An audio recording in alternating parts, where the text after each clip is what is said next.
Nasugatan ang paa ng isang lalaki matapos matuhog sa metal grills ng isang bakod sa Bangged Abra. Hinala ng may-ari ng bahay magnanakaw ang lalaki. Makibalita tayo kay Manny Morales ng GMA. Paika-ikang 23 taong gulang na lalaking ito sa Bangged Abra. Nasugatan ang kanyang kaliwang paa matapos matusok sa matulis na metal grills sa bakod ng isang bahay.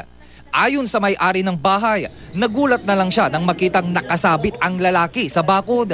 Nagsisigaw raw noon ang may-ari ng bahay. Di makita ko di sa kana naging kastor nakabitin diyan ti padde yan di kasta.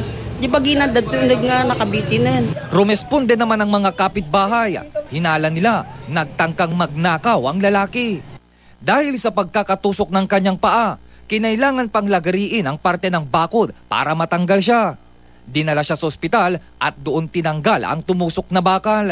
Depensa ng lalaki, hindi siya nagtangkang magnakaw. Nangunguha lang daw siya noon ng mangga sa tapat ng bahay. Malak mangga. Natinagang pagkaisong mo na kawitin.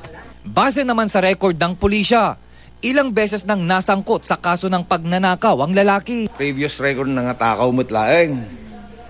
Dito, dadasit ko at pagpanunot na. Ipinagtanggol naman ang lalaki ng kanyang ina. Handang megdamag man, ay ni balong maminunodang mapres ni balong tinangala. Hintor da mapukutoy ade nga mi sumanen. Gaputakwan, kasti kami lang nga marigrig. Wala namang nawalang gamit sa bahay kung saan nadisgrasya ang hinihinalang magnanakaw.